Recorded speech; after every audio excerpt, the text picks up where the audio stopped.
Friends, welcome to Bengal food diaries channel. কথায় বলে না, মাছে ভাতে বাঙালি, আর সেই বাঙালির খুব পছন্দের তেলকই রেসিপি আজ আপনাদের জন্য নিয়ে এসেছি। ভিডিও শেষ পর্যন্ত দেখবেন, ভালো লাগলে একটা লাইক করবেন। তেলকই বানানোর জন্য 4টে কই মাছ কেটে তারপর পরিষ্কার করে ধুয়ে নিয়েছি। প্লেটে রয়েছে সামান্য আদা, সাথে জিরা ও লঙ্কা, এগুলো শিলপাটায় বেটে নেব। অর্ধেকটা টমেটো গ্রেটারের সাহায্যে গ্রেট করে নেব। মাছে দিয়ে দিচ্ছি নুন, হলুদ গুঁড়ো। এখন ভালোভাবে মাখিয়ে নেব। কড়াইয়ে পরিমাণ মতো সর্ষের তেল দিয়ে তেল ভালোভাবে গরম হলে একটা একটা করে মাছ দিয়ে দেব।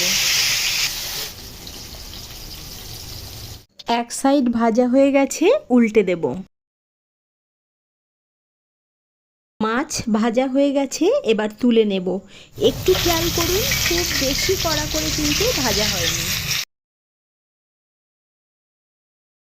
কড়াইয়ের তেলে কালো জিরা ফোড়ন দিয়ে কয়েক সেকেন্ড পরে দেব গ্রেটেড টমেটো।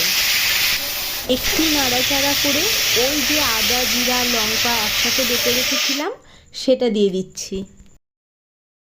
তারপর রেড চিলি পাউডার, হলুদ গুঁড়ো দিয়ে মিডিয়াম ফ্লেমে কষতে হবে। অল্প মশলা ধোয়া জল সাথে নুন দিয়ে কষে নিচ্ছি।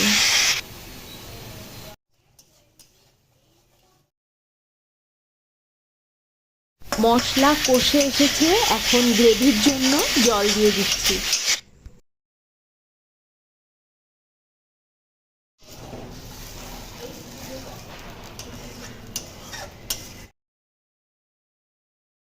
গ্রেভি জাল হয়ে এসেছে, এখন ভেজে রাখা মাছ দিয়ে দেব। দুটো চেরা কাঁচা লঙ্কা দিয়ে দিচ্ছি। আমার তেলকই রেসিপি প্রায় হয়ে এসেছে।